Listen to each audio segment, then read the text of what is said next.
ಆತ್ಮೀಯರೇ, ಜನಕನ್ನಡ ವಾಹಿನಿಗೆ ಸ್ವಾಗತ. ನಾನು ಲಿಂಗರಾಜ್ ಧಾರವಾಡ ಶೆಟ್ಟರ್. ಇಂದು ಹುಬ್ಬಳ್ಳಿಯಲ್ಲಿ ಬಣಿಜಿಗ ಸಮಾಜದ ಕ್ಷೇಮಾಭಿವೃದ್ಧಿ ಸಂಘದ ಹುಬ್ಬಳ್ಳಿ ತಾಲೂಕಾ ಘಟಕದ ವತಿಯಿಂದ ಹುಬ್ಬಳ್ಳಿಯ ದೇಶಪಾಂಡೆ ನಗರದ ಗುಜರಾತ್ ಭವನದಲ್ಲಿ ಹಮ್ಮಿಕೊಂಡಿದ್ದ ಪ್ರತಿಭಾ ಪುರಸ್ಕಾರ ಹಾಗೂ ಸಾಧಕರ ಸನ್ಮಾನ ಸಮಾರಂಭದಲ್ಲಿ ಜಗದೀಶ್ ಶೆಟ್ಟರ್ ಅವರು ಭಾಗಿಯಾಗಿ ಕಾರ್ಯಕ್ರಮವನ್ನು ಉದ್ಘಾಟಿಸಿ ಮಾತನಾಡಿದರು. ಬಂಡಿವಾಡ ಅಣ್ಣಿಗೇರಿಯ ಗಿರೀಶ್ ಆಶ್ರಮದ ಡಾಕ್ಟರ್ ಎ.ಸಿ. ವಾಲಿ ಮಹಾರಾಜರು ಕಾರ್ಯಕ್ರಮದ ದಿವ್ಯ ಸಾನ್ನಿಧ್ಯ ವಹಿಸಿದ್ದರು. ಈ ಸಂದರ್ಭದಲ್ಲಿ ಬಣಿಜಿಗ ಸಮಾಜದ ಕ್ಷೇಮಾಭಿವೃದ್ಧಿ ಸಂಘದ ಹುಬ್ಬಳ್ಳಿ ತಾಲೂಕಾ ಘಟಕದ ಅಧ್ಯಕ್ಷರಾದ ಶ್ರೀ ಆನಂದ ಉಪೇನ್, ಪ್ರತಿಭಾ ಪುರಸ್ಕಾರ ಸಮಿತಿ ಅಧ್ಯಕ್ಷರಾದ ಶ್ರೀ ರಾಜಶೇಖರ್ ಹೊಸಕಟ್ಟಿ, ವಿಜಯಪುರ ಪ್ರಥಮ ಮಹಿಳಾ ವಿಶ್ವವಿದ್ಯಾಲಯ ಕುಲಪತಿಗಳಾದ ಶ್ರೀಮತಿ ವಿಜಯ ಕೋರಿಶೆಟ್ಟರ್, ಮಾಜಿ ಸಭಾಪತಿಗಳಾದ ಶ್ರೀ ವೀರಣ್ಣ ಮತ್ತಿಗಟ್ಟಿ, ಕೇಲಿ ಸಂಸ್ಥೆಯ ನಿರ್ದೇಶಕರಾದ ಶ್ರೀ ಶಂಕರಣ್ಣ ಮುನವಳ್ಳಿ, ಶಾಸಕರಾದ ಮಹೇಶ್ ತೆಂಗಿನಕಾಯಿ, ರಾಜ್ಯ ಬಣಿಜಿಗ ಸಮಾಜ ಅಧ್ಯಕ್ಷರಾದ ಶ್ರೀ ಮಲ್ಲಿಕಾರ್ಜುನ್ ರೋಡಗಿ, ಪ್ರಮುಖರಾದ ವೀರೇಂದ್ರ ಕೌಜಲ್ಗಿ, ಶ್ರೀ ಮಲ್ಲಿಕಾರ್ಜುನ್ ಯಾದವಾಡ್, ಸಮಾಜದ 75ಕ್ಕೂ ಹೆಚ್ಚು ಪ್ರತಿಭಾವಂತ ವಿದ್ಯಾರ್ಥಿಗಳನ್ನು ಸನ್ಮಾನಿಸಲಾಯಿತು. ಕಾರ್ಯಕ್ರಮದಲ್ಲಿ ಪಾಲಕರು ಮತ್ತು ಬಂಧು ಬಳಗದವರು ಭಾಗವಹಿಸಿದ್ದರು. ಕಾರ್ಯಕ್ರಮದಲ್ಲಿ ಉಪನ್ಯಾಸಕರಾಗಿ ಅಶೋಕ್ ಹಂಚಲಿ, ಶಿಕ್ಷಕರು ಹಾಗೂ ಸಾಹಿತಿಗಳು ಬಸವನ ಬಾಗೇವಾಡಿಯವರು ಭಾಗವಹಿಸಿ ಬಣಿಜಿಗ ಸಮಾಜದ ಬಗ್ಗೆ ಮಾಹಿತಿಯನ್ನು ನೀಡಿದರು. ಕಾರ್ಯಕ್ರಮದಲ್ಲಿ ವಿಜಯ ಶೆಟ್ಟರ್ ಗಣ್ಯ ವ್ಯಾಪಾರಸ್ಥರು, ಮಲ್ಲಿಕಾರ್ಜುನ್ ರೋಡ್ಗಿ ರಾಜ್ಯ ಬಣಿಜಿಗ ಸಮಾಜದ ಅಧ್ಯಕ್ಷರು, ಮಲ್ಲಿಕಾರ್ಜುನ್ ಯಾದವಾಡ್ ಸಮಾಜದ ಹಿರಿಯರು, ರಾಮದುರ್ಗ್ ಚನ್ನಬಸಪ್ಪ ಧಾರವಾಡ ಶೆಟ್ಟರ್ ಉಪಾಧ್ಯಕ್ಷರು, ತಾಲೂಕಾ ಬಳಗ ಹಾಗೂ ಎಸ್.ವಿ. ಪಟ್ಟಣಶೆಟ್ಟಿ ಸಮಾಜದ ಗಣ್ಯರು, ಬಸವರಾಜ್ ಹೊಸಕೇರಿ, ಈರಣ್ಣ ಕಲ್ಯಾಣ ಶೆಟ್ಟರ್, ಅಣ್ಣಪ್ಪ ಅಕ್ಲಾಸ್ಪುರ್, ಪ್ರಕಾಶ್ ಚಿನ್ವಾಲರ್, ಚಂಬಣ್ಣ ಲಿಂಗದಾಳ್ ಶೆಟ್ಟರ್, ಶಾಂತಪ್ಪ ಶೆಟ್ಟರ್, ಶಿವಯೋಗಿ ಹುರ್ಕಡ್ಲಿ, ಶಿವಣ್ಣ ಅಂಗಡಿ, ಮಲ್ಲಿಕಾರ್ಜುನ್ ಬಸರಿಕಟ್ಟಿ ಹೆಬ್ಸೂರ್, ಅಜ್ಜಪ್ಪ ಹುರ್ಕಡ್ಲಿ, ಈರಣ್ಣ ತುಪ್ಪದ್ ಹಾಗೂ ಸಿದ್ಲಿಂಗಪ್ಪ ಜಾಬೀನ್ ಇವರೆಲ್ಲ ಭಾಗವಹಿಸಿದ್ದರು. ಸಮಾಜದ APMC ಗಣ್ಯ ವ್ಯಾಪಾರಸ್ಥರಾದ ಸಿದ್ದಣ್ಣ ಕೆಸರಪ್ಪನವರ್, ಬಸವರಾಜ್ ಮುಷ್ಟಿ, ಬಸವರಾಜ್ ಕಿರೇಸೂರ್, ಪ್ರಕಾಶ್ ಸಾಂಬ್ರಾಣಿ, ಸಿದ್ದಣ್ಣ ರೋಣದ್, ರಾಜಶೇಖರ್ ಬತ್ಲಿ, ಮಂಜುನಾಥ್ ಮುನವಳ್ಳಿ, ರಾಜಶೇಖರ್ ಸಿಲ್ವಂತರ್, ಚನ್ನಬಸಪ್ಪ ಬೆಳ್ಳಟ್ಟಿ, ಸಿದ್ದು ಮಮದಾಪುರ್, ಸೋಮಶೇಖರ್ ಹದ್ಲಿ, ಬಸವರಾಜ್ ಅಕ್ಲಾಸ್ಪುರ್, ಮಹಂತೇಶ್ ಕುಮಟಗಿ, ಈರಣ್ಣ ವಾಲಿ, ಸಿದ್ಲಿಂಗಪ್ಪ ಕೊಟಗಿ, ಶಿವಾನಂದ ಕೊಟ್ಟೂರ್ ಶೆಟ್ಟರ್, ರವಿ ಮರದ್, ಈಶ್ವರಪ್ಪ ಬೆಂಡಿಗೇರಿ, ವಿಜಯಕುಮಾರ್ ಅಂಗಡಿ, ರಾಜೇಶ್ ಖೋದಾನ್ಪುರ್, ಕೊಟ್ರೇಶ್ ಅರಳಿ, ಗುರುಸಿದ್ದಪ್ಪ ಅಂಗಡಿ ಹಾಗೂ ಮಲ್ಲಿಕಾರ್ಜುನ್ ಕರಡಿ, ರಾಜೇಂದ್ರ ಇಂಡಿ, ಅಮಿತ್ ಬೆಟಗೇರಿ, ಸಂತೋಷ್ ನಾಲ್ವಾಡ್, ಬಸವರಾಜ್ ಮಮದಾಪುರ್, ಶಶಿಕುಮಾರ್ ನಿಲಗಲ್, ಪ್ರಕಾಶ್ ಶೃಂಗೇರಿ, ನಾಗರಾಜ್ ಮಾಕಾವಿ ಭಾಗವಹಿಸಿದ್ದರು. ಅಲ್ಲದೆ ಸಮಾಜದ ವೈದ್ಯರಾದ doctor Suresh Korlahalli, doctor MC Bellad, doctor Ashok Bangar Shettar, doctor Arvind Elamali, doctor Chetan Hosakatti, doctor Sandesh Akki, doctor Deepak Goni, doctor Subhash Bembalagi, doctor Mahantesh Halemani, doctor Mahesh Nalwad, doctor Rajendra Dugani, doctor Suresh Dugani, doctor S.G. Ronad, doctor Sachin Hosakatti, doctor Prabhu Hosabi, doctor Arun Elamali, doctor Dinesh Maharajpet, doctor Kalyan Shettar Kiresur ಇವರು ಭಾಗವಹಿಸಿದ್ದರು. ಸಮಾಜದ ಚಾರ್ಟರ್ಡ್ ಅಕೌಂಟೆಂಟ್ಗಳಾದ ಶ್ರೀ ವಿಶ್ವನಾಥ್ ಉಪ್ಪಿನ್, ತೆರಿಗೆ ಅಧಿಕಾರಿಗಳು ಹಾಗೂ ಗಜಾನನ್ ನಿಲಕಾರಿ, ಚನ್ವೀರಪ್ಪ ಮುಂಗರವಾಡಿ, ಅಧ್ಯಕ್ಷರು ಸಿದ್ದಾರೂಢ ಮಠ, CM ಶೆಟ್ಟರ್, ಸಂಗಮೇಶ್ ಎಳಮಲಿ, ಶಶಿಕಾಂತ್ ಉತ್ತೂರಿ ಇವರು ಭಾಗವಹಿಸಿದ್ದರು. ಸಮಾಜದ ಕೈಗಾರಿಕಾ ಉದ್ಯಮಿಗಳಾದ ಗುರುಪ್ರಸಾದ್ ಅಂಗಡಿ, ಮೃತ್ಯುಂಜಯ ಮುರೋಳ್, ಅಶೋಕ್ ಗಡಾದ್, ವಿವೇಕ್ ಜಿಗಳೂರ್, ಸಂಗಣ್ಣ ಹುರ್ಕಡ್ಲಿ, ಆನಂದ ಗೌರಿ ಶೆಟ್ಟರ್, ಸಿದ್ದು ಕೊಟ್ರ ಶೆಟ್ಟರ್, ಬಾಬಣ್ಣ ಬೂಸದ್, ಮನೋಹರ್ ಕೊಟ್ರ ಶೆಟ್ಟರ್, ಖೋದಾನ್ಪುರ್, ಗುರುಸಿದ್ದಪ್ಪ ಅಂಗಡಿ, ನೀಲ್ಕಂಠ್ ಹಂಪಣ್ಣವರ್ ಭಾಗವಹಿಸಿದ್ದರು. ಅಲ್ಲದೆ ಸಮಾಜದ ಮಹಿಳಾ ಪ್ರಮುಖರಾದ ಶ್ರೀಮತಿ ತಾರಾದೇವಿ ವಾಲಿ, ಶ್ರೀಮತಿ ಚೈತ್ರಾ ಗುರುಪಾದಪ್ಪ ಶಿರೂರ್, ಶ್ರೀಮತಿ ಮೀನಾಕ್ಷಿ ವಂಟಮೂರಿ, ಶ್ರೀಮತಿ ಸೀಮಾ ಮೊಗಲಿ ಶೆಟ್ಟರ್, ಶ್ರೀಮತಿ ಶಿವಗಂಗಾ ಮಹಾಂತ ಶೆಟ್ಟರ್, ಶ್ರೀಮತಿ ಸರ್ವಮಂಗಳ ಕುದ್ರಿ, ಶ್ರೀಮತಿ ಅನುರಾಧ ಹೊಸಕೋಟಿ, ಶ್ರೀಮತಿ ವಿದ್ಯಾ ವಂಟಮೂರಿ, ಶ್ರೀಮತಿ ರೇಖಾ ರೀತಿ ಆಗಮಿಸಿದ್ದರು. ಅಲ್ಲದೆ ಸಮಾಜದ ಪ್ರಮುಖ ವಕೀಲರಾದ Shri Ashok Shettar, LM Sheelvant, SK ಅಕ್ಕೂರ್, KG ಒಳಸಂಗ್, AK ಅಕ್ಕಿ, SG ಅರ್ಗಂಜಿ, VG ಬಂಗಾರ್ Shettar, Basavaraj ನಡಗಡ್ಡಿ, MB ನೀಲ್ಕಂಠನ್ನವರ್, MG SM Shettar, RN ತೆಂಗಿನಕಾಯಿ, ಶ್ರೀಮತಿ ಜ್ಯೋತಿ ದೇಸಾಯಿ, ಶ್ರೀಮತಿ ಸಂತೋಷ್ ಇವಾನಿ, ಶ್ರೀ ಗುರು ಗೊಬ್ಬಣ್ಣವರ್, ಆನಂದ್ V ಮಂಟೂರ್.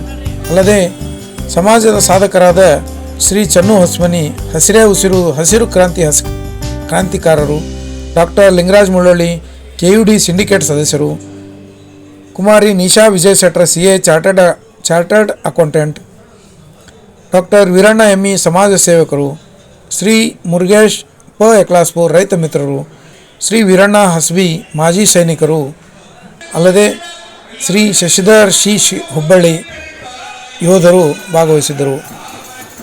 ಈ ಕಾರ್ಯಕ್ರಮದಲ್ಲಿ ಪ್ರಸಾದ ಸೇವೆಯನ್ನು ವಹಿಸಿರುವಂಥ ಶ್ರೀ ವಿಜಯಕುಮಾರ್ ಶೆಟ್ಟರ್ ಗಣ್ಯ ವ್ಯಾಪಾರಸ್ಥರು, ಮಾಲು ಹಾಗೂ ಮಾಲೆ ಸೇವೆಯನ್ನು ಸಂದೀಪ್ ಕುಂಬಿ ಜವಳಿ ಗಣ್ಯ ವ್ಯಾಪಾರಸ್ಥರು, ನೆನಪಿನ ಕಾಣಿಕೆಯನ್ನು ಶ್ರೀ ಪ್ರಭು ಶೆಟ್ಟರ್ ಸಮಾಜದ ಗಣ್ಯರು, ಮುದ್ರಣ ಸೇವೆಯನ್ನು ಪ್ರೇಮಾನಂದ ಬಳ್ಳೊಳ್ಳಿ ಕಲ್ಯಾಣಿ ಪ್ರಿಂಟರ್ಸ್ ಪ್ರಾಚಿ ಎಂಟರ್ಪ್ರೈಸ್ ಹುಬ್ಬಳ್ಳಿಯವರು, ಪೆಂಡಾಲ್ ಸೇವೆಯನ್ನು ಗುರುಪಾದಪ್ಪ ಶಿರೂರ್ ಸಾಕಿನ್ ಶಿರಗುಪ್ಪಿ SRS ಶಾಮಿಯಾನ ಇವರು ನೀಡಿದರು. ಅಲ್ಲದೆ ಕಾರ್ಯಕ್ರಮದಲ್ಲಿ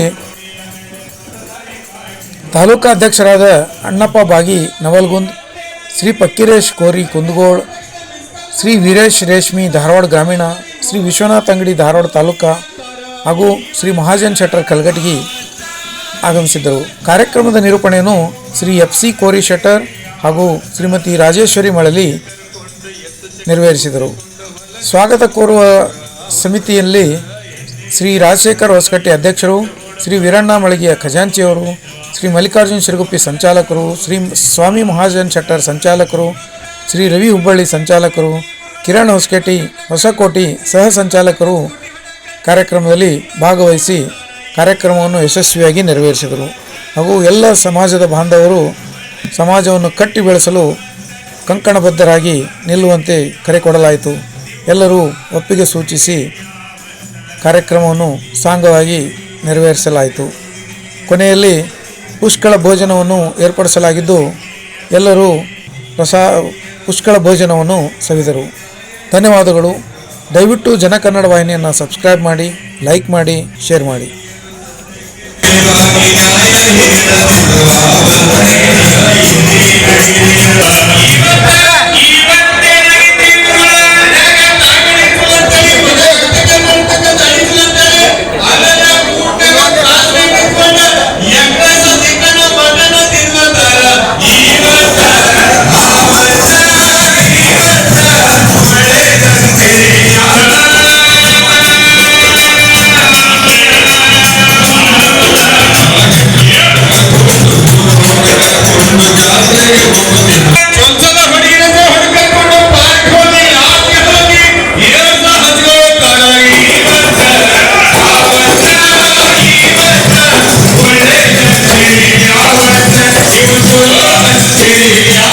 ಇಂಜಿನಿಯರ್ ಆಗೋ ಹೊಕ್ಕೆ ಹೋಗಂತ ಹೇಳೇ ಇಲ್ಲ.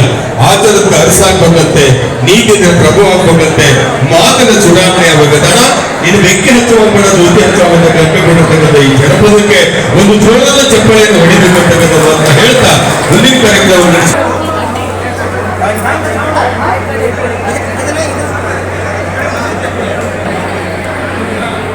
ಸ್ವಲ್ಪ ದೂರ ಮಾಡಿದ್ರೆ ಹಲೋ ನಮ್ಮ ಸಮಾಜದ ಎಲ್ಲ ಹೇಳಿಕೊಳ್ಳುತ್ತದೆ.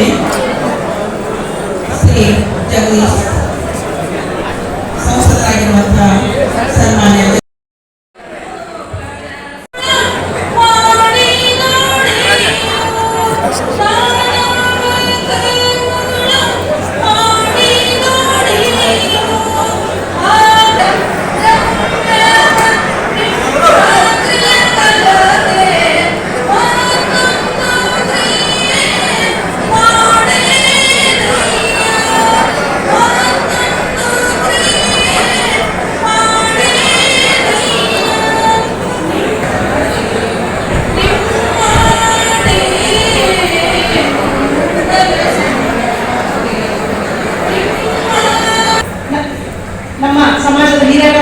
ಈರಣ್ಣ ಮಳಿಗೆ ಅನ್ನೋರು ಕೂಡ ವೇದಿಕೆ ಮೇಲೆ ಬರ್ಬೇಕಂತ ಹೇಳಿ ಕೇಳ್ಕೊಳ್ಳಿ. ಓಂ ಶ್ರೀ ಗುರು ಬಸವಲಿಂಗಾಯ ನಮಃ. ಇವತ್ತಿನ ಒಂದು ದಿವ್ಯ ಸಾನ್ನಿಧ್ಯವನ್ನು ವಹಿಸಿದಾಗ ಸಹ ನಮ್ಮ ಡಾಕ್ಟರ್ ಶ್ರೀ ವಾಲಿ ಗುರುಜಿ ಅವರಿಗೂ ಇವತ್ತು ಸಣ್ಣ ವಯಸ್ಸಿನಲ್ಲಿ ಹಿರಿಮೆಯನ್ನು ಸಾಧಿಸಿದಂತಹ ಪ್ರಾಧ್ಯಾಪಕರಾಗಿ ಕೂಡ ಒಂದು ಆಡಳಿತದಲ್ಲಿ ತಮ್ಮದೇ ಆದಂತಹ ಮೇಲುಗಳನ್ನು ಸಾಧಿಸಿದಂತಹ ನಮ್ಮ ನಿಮ್ಮೆಲ್ಲರೂ ಸಮಾಜದ ಆತ್ಮೀಯರಾದಂತಹ ಡಾಕ್ಟರ್ ಶ್ರೀ ವಾಲಿ ಗುರುಜಿ ಅವರಿಗೆ ಸಮಾಜದ ಪರವಾಗಿ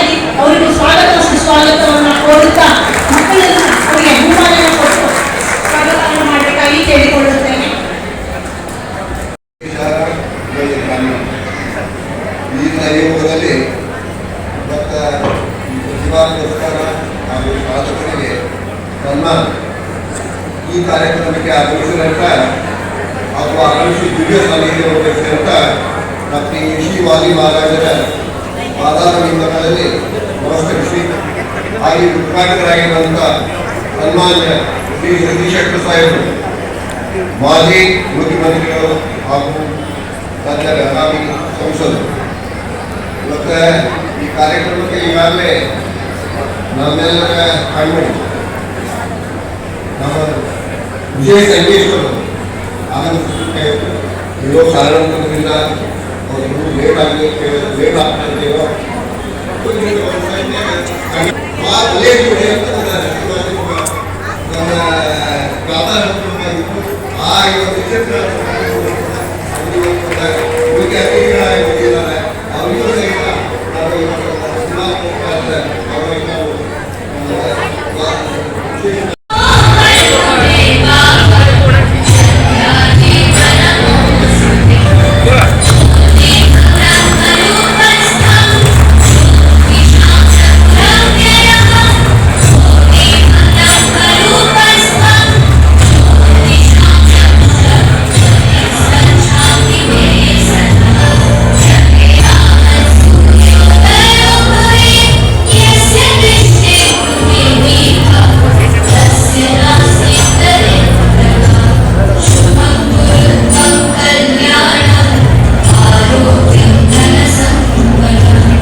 ಇವರು ಇದೀಗ ಆಗಮಿಸಿದ್ದಾರೆ.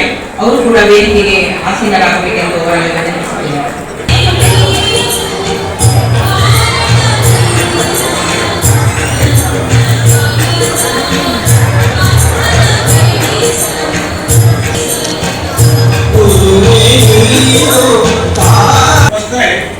ಗ್ರಾಮಾಂತರಕ್ಕೆ ಸೀಮಿತವಾಗಿ ನೀವು ಕಾರ್ಯಕ್ರಮ ಮಾಡಿದ್ರಲ್ಲ, ನೀವು ಒಟ್ಟು ಮೊದಲು ಅಭಿನಂದನೆ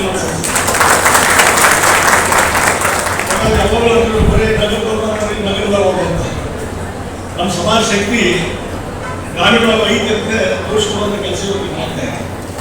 ನಮ್ಮ ಉಪ್ಪಿನವರಿಗೆಲ್ಲ ಉದ್ಭವವಾಗಿ ಕಾರ್ಯಕ್ರಮ ಮಾಡಿದ್ರು, ಭಾಳ ಯಶಸ್ವಿಯಾದಂಥ ಕಾರ್ಯಕ್ರಮ ಮಾಡಿದ್ರು. ಈಗ ನಾವು ಬಂದವರು ಆ ಕಾರ್ಯಕ್ರಮ ಆಯೋಜನೆ ಮಾಡಿದ್ರು. ನೀರಿನ ಅತನಿಗೆ ಹೋಗಿದ್ದೆ, ಭಾಳ ದೊಡ್ಡ ಕಾರ್ಯಕ್ರಮ ಮಾಡಿದ್ರು.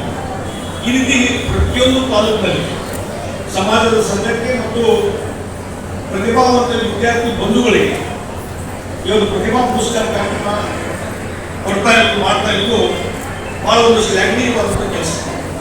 ಬಹುಶಃ ನನಗನ್ಸೋ ಮಟ್ಟಿಗೆ ಇತ್ತೀಚಿನ ದಿನಗಳಲ್ಲಿ ಸಮಾಜ ಹೆಚ್ಚು ಜಾಗೃತ ಆಗ್ತಾ ಇದೆ, ಒಗ್ಗಟ್ಟನ್ನು ಬೆಳೆಸ್ಕೊಳ್ತಾ ಇದೆ. ಅದರ ಮುಖಾಂತರ ಸಮಾಜದ ಬಗ್ಗೆ ಹೆಚ್ಚು ಒಂದು ಅಭಿಮಾನ ಇವತ್ತು ನೋಡಿ ಇಲ್ಲಿ ಬಂದಂಥವ್ರು ನಾನು ನೋಡ್ತಾ ಇದ್ದೇನೆ. ಸಮಾಜದಲ್ಲಿ ಬೇರೆ ಬೇರೆ ವೃತ್ತಿಗಳಲ್ಲಿ ಕೆಲಸ ಮಾಡಬೇಕು. ಡಾಕ್ಟರ್ ಸಿಗ್ಬೋದು, ಇಂಜಿನಿಯರ್ ಸಿಗ್ಬೋದು, ಸಾಫ್ಟ್ವೇರ್ ಇಂಜಿನಿಯರ್ ಸಿಗ್ಬೋದು, ವ್ಯಾಪಾರ ವೃತ್ತಿಯಲ್ಲಿ ಹೆಚ್ಚಿನ ರೀತಿ ಸಾಧನೆ ಮಾಡುವಂಥದ್ದು ಇರ್ಬೋದು. ಬಹಳ ದೊಡ್ಡ ಪ್ರಮಾಣದಲ್ಲಿ ಬಂದದ್ದು ಬಹಳ ಖುಷಿ ಪಡುವಂಥ ಸಂಗತಿ. ಈಗ ಸಮಾಜ ನಮ್ಮದು ನಾವೆಲ್ಲರೂ ಕೂಡಿ ಒಗ್ಗಟ್ಟಿನಿಂದ ಕೆಲಸ ಮಾಡಬೇಕು ಅನ್ನುವಂಥದ್ದು ಇನ್ನೊಂದು ಸಾಕ್ಷಿ. ಹಾಗಾಗಿ ಎಲ್ಲರೂ ಬಂದಿದ್ದಾರೆ, ಆ ಒಂದು ಪ್ರೀತಿ ವಿಶ್ವಾಸವನ್ನು ತೋರಿಸಿದ್ದಾರೆ. ಇದು ಬಹಳ ಮುಖ್ಯವಾದಂಥದ್ದು. ಬಹುಶಃ ನಮ್ಮ ಚಮ್ಮಣ್ಣ ಹೊಸಕೋಟೆ ನಾನು 94% MLA ಆದಾಗ ಅವರು ತಾಲೂಕು ಪಂಚಾಯತಿ ಅಧ್ಯಕ್ಷರಾಗಿ ಆಯ್ಕೆಯಾಗಿದ್ದಾರೆ. ಚಮ್ಮಣ್ಣ ಹೊಸಕೋಟೆ ನಾವು ಅವ್ರ ಕಡೆ ಕೆಲಸ ಮಾಡಿದ್ವಿ ಫಸ್ಟ್ ಟೈಮ್ ಅವಾಗೆ. ಹಾಗೆ ತಾಲೂಕು ಪಂಚಾಯತಿಗೆ ಮೀಟಿಂಗಲ್ಲಿ ಮಾಡೋದು ಎಲ್ಲ ಬರ್ತಿದ್ವಿ. ಅವಾಗಿಂದ ನನಗೆ ಆತ್ಮೀಯ ಒಂದು ಸಂಬಂಧ. ಮತ್ತು ಮೂವರು ರಿಲೇಟಿವ್ ಅವ್ರ ಫ್ಯಾಮಿಲಿ ನಮ್ಮ ತಂದೆಯವರು ಬಹಳಷ್ಟು ಒಂದು ಒಡನಾಟ. ಹೀಗಾಗಿ ಅವರು ಬಹಳ ಕ್ರಿಯಾಶೀಲವಾಗಿ ಕೆಲಸ ಮಾಡಿ ಒಳ್ಳೆಯ ಹೆಸರು ಪಡ್ಕೊಂಡು ಹೊಸಕೋಟೆ. ಹೀಗಾಗಿ ಅಂಥವರು ಇವತ್ತು ಈ ಇಡೀ ವಯಸ್ಸಿನಲ್ಲಿ ಸೇರಿಕೆ ಕ್ರಿಯಾಶೀಲವಾಗಿ ಇವತ್ತು ಈ ಒಂದು ಸಂಘಟನೆ ಮಾಡಿದ್ರಲ್ಲ, ಆನಂದವರು ಮತ್ತು ಅವರು ಕೂಡಿ ಅವ್ರಿಗೆ ನಾನು ಅಭಿನಂದನೆಯನ್ನು ಸಲ್ಲಿಸ್ತೇನೆ. ಅದಕ್ಕೆ ನಾನು ಹೇಳ್ತಾ ಇಲ್ಲ, ನೀವು ನಿರೀಕ್ಷೆ ಏನು ಮಾಡಿದ್ರಿ, ನಿರೀಕ್ಷೆ ಹೆಚ್ಚು ಜನ ಬಂದಿದ್ದಾರೆ. ಬಹುಶಃ ನೀವು ನಿರೀಕ್ಷೆ ನೋಡಿ ಏನಾದ್ರು ಬೇರೆ ಹಾಲಲ್ಲಿ ಮಾಡ್ಬೇಕಾಗಿತ್ತು ಅಂತ ಹೇಳಿ ಅದಾಗಿಬಿಟ್ಟಿದೆ. ನೋಡಿ ಹೊರಗೆ ಅಲ್ಲಿ ಇಷ್ಟೆಲ್ಲ ತೂಗಿ ನಿಂತಾಗ ಇನ್ನು ಕೆಳಗೂ ಇರಬೇಕು ಬಹುಶಃ. ಹೀಗಾಗಿ ಇವತ್ತು ಸಮಾಜ ಬೆಳೀತಾ ಇದೆ, ಶಕ್ತಿಯುತ ಬೆಳೀತಾ ಇದೆ. ಆ ಹಿನ್ನೆಲೆಯಲ್ಲಿ ಇವತ್ತು ಅದನ್ನು ನಾವು ಅರ್ಥ ಮಾಡಿಕೊಂಡು ಅದಕ್ಕೆ ತಕ್ಕಂಥ ರೀತಿಯಲ್ಲಿ ನಾವು ನಡ್ಕೋಬೇಕು ಅನ್ನುವಂಥ ಮಾತನ್ನು ಈ ಸಂದರ್ಭದಲ್ಲಿ ಸಂಘಟನೆ ಮಾಡಿ ಜನ ಮಾಡ್ಲಿಕ್ಕೆ ಸಮಾಜ ಜನ ಸ್ಪಂದನೆ ಮಾಡ್ಲಿಕ್ಕೆ ತಯಾರಿದೆ. ಅದಕ್ಕೆ ಎಲ್ಲ ರೀತಿ ಸಮಾಜದ ಉನ್ನತಿಗಾಗಿ ಎಲ್ಲ ರೀತಿ ದಾನ ಧರ್ಮ ಮಾಡಲಿಕ್ಕೂ ತಯಾರಿದೆ. ಇವತ್ತು ಈ ಸಂಘಟನೆ ಸಮ ಇವತ್ತು ದಾಸೋದು ಮತ್ತೊಂದು ಎಲ್ಲ ಹಿರಿಯ ವರ್ತನೆಗೆ ಎಲ್ಲ ಜವಾಬ್ದಾರಿ ತಗೊಂಡಿದ್ರು, ಎಲ್ಲರೂ ಕೂಡ್ಕೊಂಡು ಮಾಡಿದ್ರಲ್ಲ. ಹೀಗಾಗಿ ಇವತ್ತು ಸಮಾಜ ಇವತ್ತು ನಾನು ಬಹುಶಃ ಕಳೆದ ವರ್ಷದಿಂದ ಇಲ್ಲಿವರೆಗೆ ಸುಮಾರು 30ರಿಂದ 40 ತಾಲೂಕುಗಳಿಗೆ ಪ್ರವಾಸ ಮಾಡಿದ್ದೀನಿ. ಈಗ ಇನ್ನೊಂದು ಈ ತಿಂಗಳಲ್ಲಿ ಒಂದು 3-4 ತಾಲೂಕುಗಳಲ್ಲಿ ಈಗಾಗಲೇ ಫಿಕ್ಸ್ ಆಗಿದೆ. ಎಲ್ಲ ಕಡೆ ಒಂದು ರೀತಿಯಿಂದ ಉತ್ಸಾಹ ಬರ್ತಾ ಇದೆ. ಅದಕ್ಕೆ ಪೂರಕವಾಗಿ ಇವತ್ತು ನಾವು ಕೆಲಸ ಮಾಡ್ತೇವೆ. ಒಂದು ನಾನು ಹೇಳ್ತೇನೆ, ಇವತ್ತೇನು ಬಹಳ ಜನ ಹೇಳ್ತಾರೆ ವೀರಶೈವ ಲಿಂಗಾಯತ ಸಮಾಜ ಒಂದಾಗಿ ಬೆಳಿಬೇಕು, ಈ ಉಪಪಂಗಡ ಅನ್ನುವಂಥದ್ದು ಹೋಗ್ಬೇಕು ಅನ್ನೋದು ಒಪ್ಪಬೇಕು. ಆದರೆ ಈ ಉಪಪಂಗಡ ನಾವು ಸಂಘಟನೆ ಮಾಡೋದು ಇದಕ್ಕೆ ಇವತ್ತು ಸಮಾಜದಲ್ಲಿರ್ತಕ್ಕಂಥ ಪ್ರತಿಭಾವಂತ ವಿದ್ಯಾರ್ಥಿ ಇರ್ತಾರಲ್ಲ ಅವ್ರಿಗೆ ಪ್ರೋತ್ಸಾಹ ಕೊಡುವಂತ, ಸಮಾಜದಲ್ಲಿ ಯಾರು ಸಾಧನೆ ಮಾಡಿರಲ್ಲ ಅವ್ರಿಗೆ ಪ್ರೋತ್ಸಾಹ ಕೊಡುವ ಸಲುವಾಗಿ ಈ ಒಂದು ಸಂಘಟನೆ ಮಾಡಬೇಕು. ಯಾಕಂದ್ರೆ ಇವಾಗ ಎಲ್ಲ ಉಪಪಂಗಡದವರು ಸಹಿತ ಈ ರೀತಿ ಕಾರ್ಯಕ್ರಮ ಮಾಡ್ತಾರೆ. ಗಾಯಕ ಸಮಾಜದವ್ರು ಇರ್ಬೋದು, ಪಂಚಮಸಾಲಿ ಸಮಾಜದವ್ರು ಇರ್ಬೋದು, ರೆಡ್ಡಿ ಸಮಾಜದವ್ರು ಇರ್ಬೋದು, ಜಂಗಮ ಸಮಾಜದವ್ರು ಇರ್ಬೋದು, ಇವನ್ ಬೇರೆ ಸಮಾಜ ಬ್ರಾಹ್ಮಣ ಸಮಾಜ ಇರ್ಬೋದು, ಬೇರೆ ಬೇರೆ ಸಮಾಜಗಳು ಪೂರ್ಣಶಕ್ತಿ ಸಮಾಜ ಇರ್ಬೋದು. ಇವತ್ತು ಎಲ್ಲ ಸಮಾಜಗಳು ಮಾಡುವಾಗ ಅದು ಮಾಡಿ ನಮ್ದು ಒಂದು ಕೊನೆ ಗುರಿ ಏನಿರ್ಬೇಕು, ಈ ಸಂಘಟನೆ ಮುಖಾಂತರ ಇಡೀ ವೀರಶೈವ ಲಿಂಗಾಯತ ಸಮಾಜ ಒಂದಾಗಿ ಬೆಳಿಬೇಕು, ಅದಕ್ಕೆ ಶಕ್ತಿ ಪೂರಕವಾಗಿ ಈ ಒಂದು ಸಂಘಟನೆ ಅನ್ನುವಂಥ ಮಾತನ್ನು ಸಂದರ್ಭದಲ್ಲಿ ಅದಕ್ಕಾಗಿ ಆ ರೀತಿ ಒಂದು ಮಾನಸಿಕ ಸ್ಥಿತಿ ನಿಂತ್ಕೊಂಡು ನಾವು ಕೆಲಸವನ್ನು ಮಾಡಬೇಕು ಅನ್ನುವಂಥ ಮಾತು ಹೇಳ್ತೀವಿ. ಮತ್ತು ಇನ್ನೊಂದು ಬಹಳ ಮುಖ್ಯವಾಗಿ ಇವತ್ತು ಬಣಿಜಿಗ ಸಮಾಜ ಎಲ್ಲರನ್ನೂ ವಿಶ್ವಾಸ ತೆಗೆದುಕೊಂಡು ಎಲ್ಲರ ಜೊತೆಗೆ ಒಂದು ಸೌಹಾರ್ದ ಇಟ್ಕೊಂಡು ಕೆಲಸ ಮಾಡ್ತಕ್ಕಂಥ ಸಮಾಜ ಇವತ್ತು ಯಾವುದಾದ್ರು ಇದ್ರೆ ಬಣಿಜಿಗ ಸಮಾಜ. ಈ ಲಿಂಗಾಯತ ಸಮಾಜಕ್ಕೂ ಆ ಒಂದು ಕ್ಯಾರೆಕ್ಟರ್ ಇದೆ. ಅದೇ ರೀತಿ ಬಣಿಜಿಗ ಸಮಾಜ ಮತ್ತು ಬಣಿಜಿಗ ಸಮಾಜ ಇವತ್ತು ಹೆಚ್ಚು ಕಡಿಮೆ ನಾವೆಲ್ಲರೂ 12ನೇ ಶತಮಾನದವರು ಏನು ಒಂದು ಮಾರ್ಗದರ್ಶನ ಮಾಡಿದ್ರು ಬಸವಣ್ಣ ಅವರ ಮಾರ್ಗದರ್ಶನದಲ್ಲಿ ನಡೀತಕ್ಕಂಥ ಸಮಾಜ ಇವತ್ತು ಬಣಿಜಿಗ ಸಮಾಜ. ಹೀಗಾಗಿ 12ನೇ ಶತಮಾನದಲ್ಲಿ ಬಸವಣ್ಣವರು ಸಮಾನತೆ ಕೂಡಲೇ ಮಹಿಳೆಯರು ಮತ್ತು ಪುರುಷರು ಸಮಾನವಾಗಿ ಇರಬೇಕು ಅನ್ನುವಂಥ ತತ್ವವನ್ನು ಹೇಳ್ಕೊಂಡವರು 12ನೇ ಶತಮಾನ ಬಸವಣ್ಣ. ಮೇಲು ಕೀಳು ಅನ್ನುವಂಥ ವರ್ಗ ಹೋಗಬೇಕು, ಮೇಲ್ವರ್ಗ ಕೆಳವರ್ಗ ಅನ್ನುವಂಥದ್ದು ಹಿಂದುಳಿದವರು ಮುಂದುವರೆದವರು ಅನ್ನುವಂಥದ್ದು ಹೋಗಿ ಸ್ಪರ್ಶ ಅಸ್ಪೃಶ್ಯತೆ ಇರಬಾರ್ದು ಅನ್ನುವಂಥದ್ದನ್ನ ಅವತ್ತೇ ಸಂದೇಶ ಕೊಟ್ಟವರು ಬಸವಣ್ಣವರು 12ನೇ ಶತಮಾನ.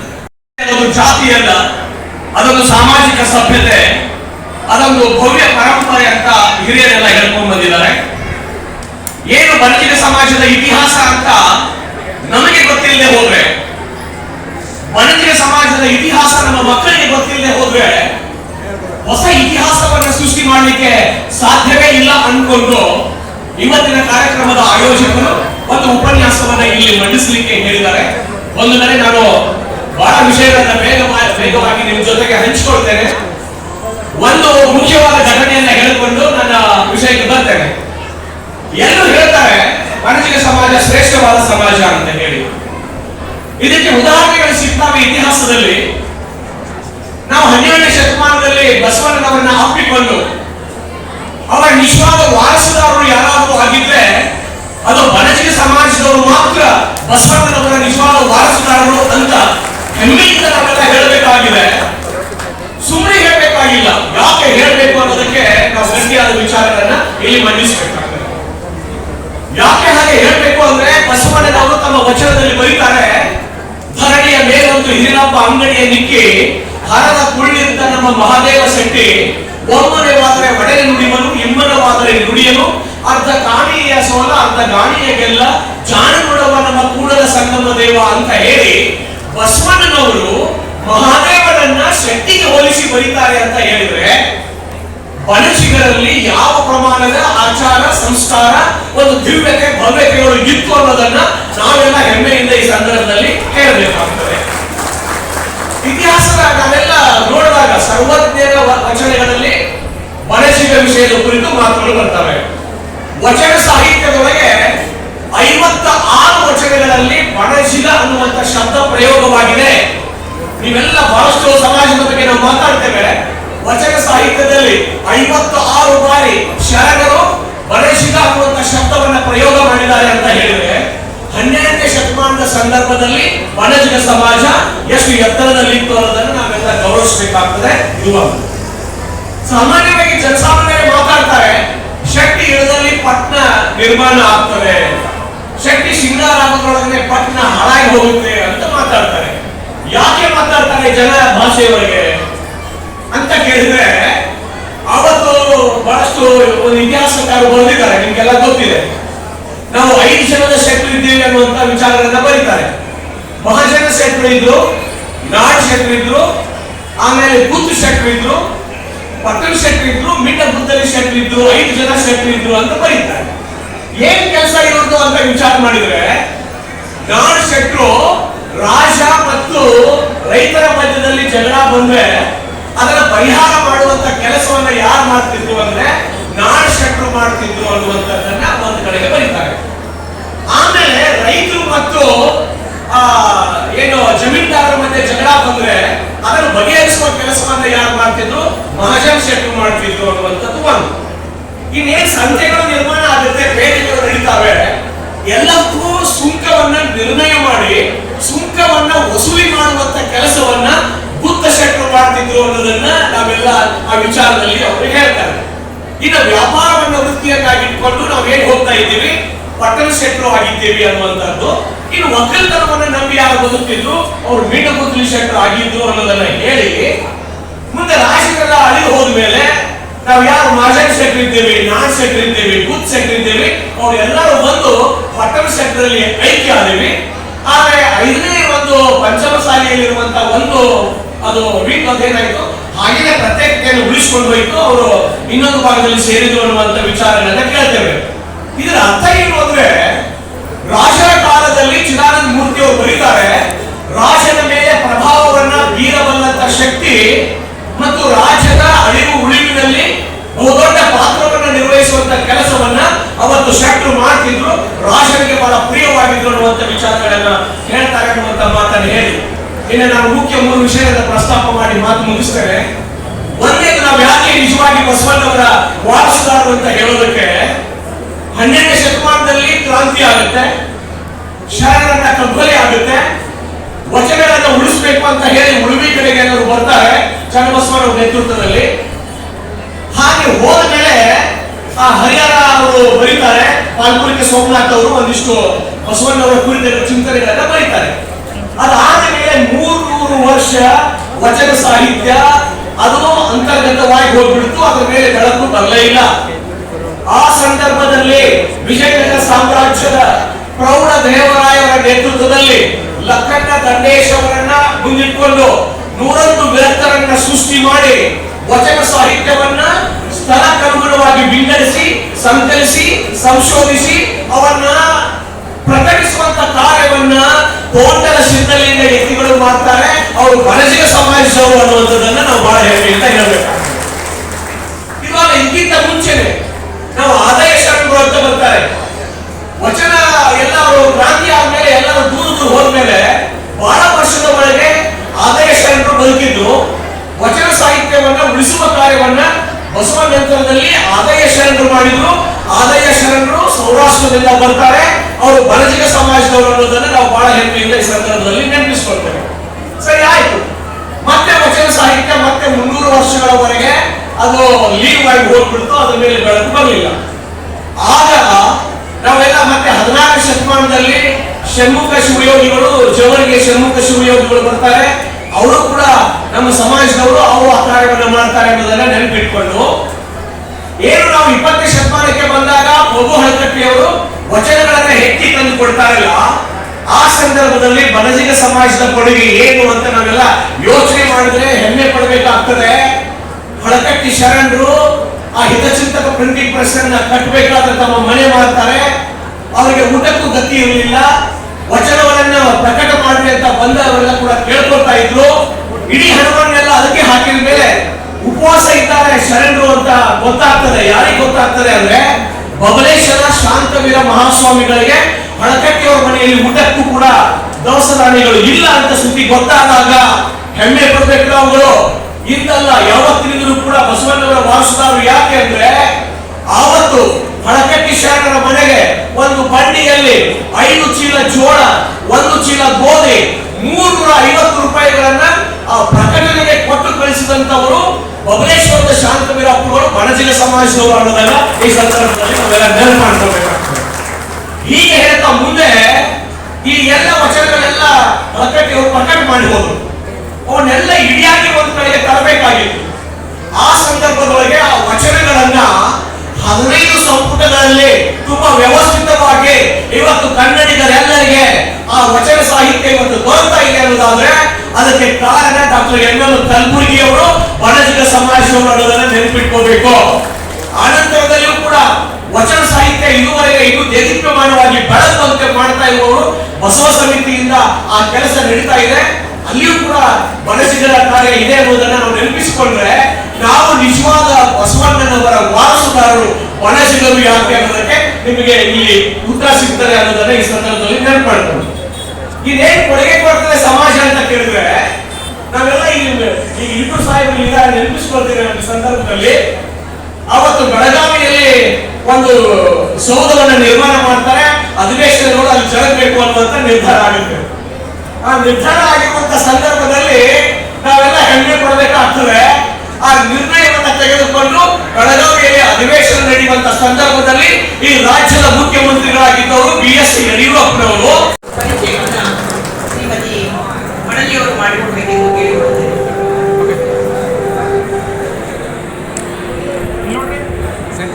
ಎಲ್ಲರೂ ಈ ಸೈಡ್ ಬನ್ನಿ, ಸ್ವಲ್ಪ ಈ ಸೈಡ್. ಜ್ಞಾನಕ್ಕೆ ಶರದಿಯಂತೆ, ಮಕ್ಕಳಿಗೆ ಕನ್ನಡಿಯಂತೆ, ಪ್ರೀತಿಗೆ ವಿಳಾಸದಂತೆ, ಬದುಕಿನ ಅಡುಗೆಗೆ ನಾವಿಗಳಂತೆ 50 ವರ್ಷಗಳಷ್ಟು ಹಳೆಯಲಾದಂತಹ ಸಂಬಂಧ ಹುಬ್ಬಳ್ಳಿಯೊಂದಿಗದ. ನನ್ನ ಅಕ್ಕ ಹೆಸರನ್ನು ತಲೆಗೆ ಸಂಬಂಧಿಸಿದವರು. ನಾನು ಧಾರವಾಡದಲ್ಲಿ MA ಮತ್ತು PhD ಮಾಡಬೇಕಾದ್ರೆ ಪ್ರತಿ ವಾರಕ್ಕೊಮ್ಮೆ ಅವ್ರ ಮನೆಗೆ ಹೋಗ್ತಾ ಇದ್ದೆ. ಇಲ್ಲಿ ಉರ್ದು ಮಕ್ಕಳಿಗೆ ನಾನು ನಮಸ್ಕಾರವನ್ನು ತಿಳಿಸ್ತಾ ನನ್ನೆರಡು ಮಾತುಗಳನ್ನು ಮುಗಿಸ್ತೇನೆ.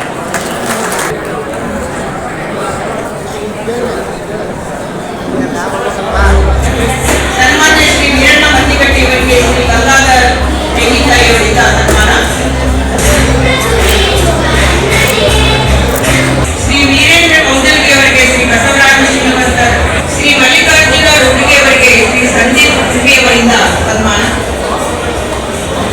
ಎಲ್ಲರೂ ಈ ಕಡೆ.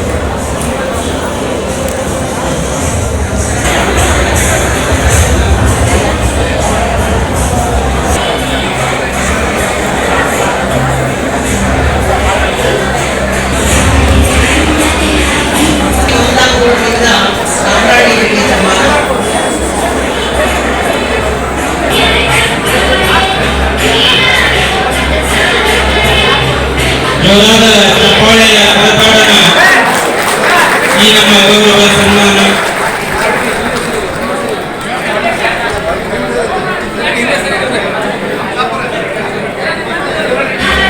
ನಮ್ಮ ಸಮಾಜದ ಹೆಮ್ಮೆಯ ವೈದ್ಯರು,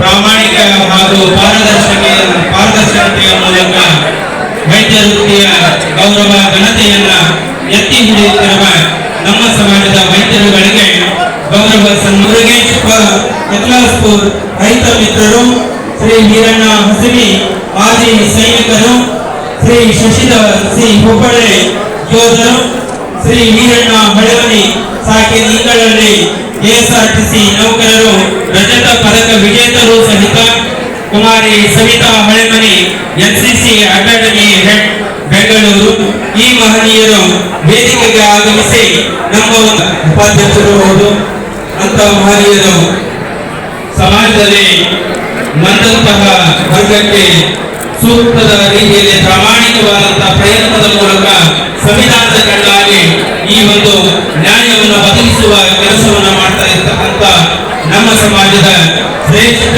ಪ್ರಮುಖ ಸಾಧಕ ವಕೀಲರನ್ನ, ನ್ಯಾಯವಾದಿಗಳನ್ನ ಗೌರವಿಸುವ ಸದಾವಕಾಶ ಶ್ರೀ ಭವಣ್ಣ ಭೂಸರ್, ಶ್ರೀ ಮನೋಹರ್ ಕಟೂರ್ ಶೆಟ್ಟರ್, ಶ್ರೀ ಕೋದಾರ್ಪುರ್, ಶ್ರೀ ಗುರುಸಿದ್ದಪ್ಪ ಅಂಗಡಿ, ಶ್ರೀ ನೀಲಕಂಠ ಒಂದು ಗೌರವ ಸನ್ಮಾನವನ್ನ ಸ್ವೀಕರಿಸಬೇಕು ಅಂತ ಹೇಳಿ ಕೇಳ್ಕೊಳ್ತಾ ಇದ್ದೇವೆ. ಈ ಮಹನೀಯರನ್ನ ಸಾಧಕ ಶಾಂತ ಸಂಗ್ರಾಮಿಗಳು ಅವರನ್ನು ಸಹಿತ ವೇದಿಕೆಗೆ ಆಹ್ವಾನಿಸ್ತಾ ಇದ್ದೇವೆ. ಮಹನೀಯರನ್ನ ಸನ್ಮಾನಿಸಿದ ಗಣ್ಯಮಾನ್ಯರಿಗೂ ನಮ್ಮ ಸನ್ಮಾನವನ್ನು ಸ್ವೀಕರಿಸಿದ ಸಾಧಕ ಪ್ರತಿಭಾನ್ವಿತ ವಿದ್ಯಾರ್ಥಿಗಳನ್ನು ಸತ್ಕರಿಸುವುದು ನಮ್ಮ ಸಮಾಜಕ್ಕೆ ಹೆಮ್ಮೆಯ ಸಂಗತಿಯಾಗಿದೆ. ಎಸ್ಎಸ್ಎಲ್ಸಿ ವಾರ್ಷಿಕ ಪರೀಕ್ಷೆಯಲ್ಲಿ ಅತಿ ಹೆಚ್ಚು ಅಂಕಗಳನ್ನು ಗಳಿಸಿ ನಮ್ಮ ಸಮಾಜದ ಮಕ್ಕಳಿಗೆ ಗೌರವಿಸತಕ್ಕಂತ ಈ ಒಂದು ಸುದೈವವಾಗಿ ನಾವು ವಿನಂತಿ ಮಾಡಿಕೊಳ್ಳೋದೇನೆಂದ್ರೆ, ವಿದ್ಯಾರ್ಥಿಗಳನ್ನ ಉದ್ದೇಶಿಸಿ ನಾವು ವಿದ್ಯಾರ್ಥಿಗಳಿಗಾಗಿ ಸನ್ಮಾನ ಇಟ್ಟಿದ್ದೇವೆ. ಅವ್ರು ಬಲಿತನ ಮಾಡಿಕೊಡ್ರಿ, ಆ ವಿದ್ಯಾರ್ಥಿಗಳು ಸರಾಗವಾಗಿ ಅಡ್ಡಾಡಲಿಕ್ಕೆ ಅನುಕೂಲ ಮಾಡಿಕೊಡ್ರಿ ಅಂತಕ್ಕಂಥದ್ದನ್ನ ಈ ಮುಖೇನ ತಮ್ಮಲ್ಲಿ ವಿನಂತಿಸಿಕೊಳ್ತಾ, ನಂತರದ ವಿದ್ಯಾರ್ಥಿನಿಯರು ತೇಜಸ್ವಿ ತೋರ್ಕಲ್, ಜ್ಯೋತಿ ವಾಲೆ, ಪ್ರಿಯಾ ಶೆಟ್ಟರ್, ಸಾನ್ವಿ ಮುಗದು, ಪೂಜಾ ಅಂಗಡಿ, ಖುಷಿ ಮೆಣಸಿನಕಾಯಿ, ದಿಯಾ ಕೋರಿ ಶೆಟ್ಟರ್, ವರ್ಷಾ ದುರ್ಗಾಣಿ, ರಿಯಾ ಕಥಕಲಿ, ಸೋಫಿ ಬೆಟ್ಟಿಗೇರಿ, ಸಂಜನಾ ಭಟ್ಟು, ಸಹನಾ ಟೊಂಗಳಿ ಅರಿಯುವಂತಿಲ್ಲ. ಈ ಮುದ್ದು ಮಕ್ಕಳನ್ನ ಸನ್ಮಾನಿಸಿದ ಎಲ್ಲ ಮಹನೀಯರಿಗೂ ನಮ್ಮ ಒಂದು ಸನ್ಮಾನವನ್ನು ಸ್ವೀಕರಿಸಿದ ಮುದ್ದು ಮಕ್ಕಳಿಗೂ ಸಹಿತ ತುಂಬ ಹೃದಯದ ಅಭಿನಂದನೆಗಳನ್ನು ಸಲ್ಲಿಸುತ್ತೇವೆ. ಜೋರಾದ ಚಪ್ಪಾಳೆಯ ಮೂಲಕ ಇವರ ಸಾಧನೆ ಹೀಗೆ ಮುಂದುವರಿಯಲಿ ಎಂಬ ಸದಾಶಯವನ್ನು ವ್ಯಕ್ತಪಡಿಸೋಣ.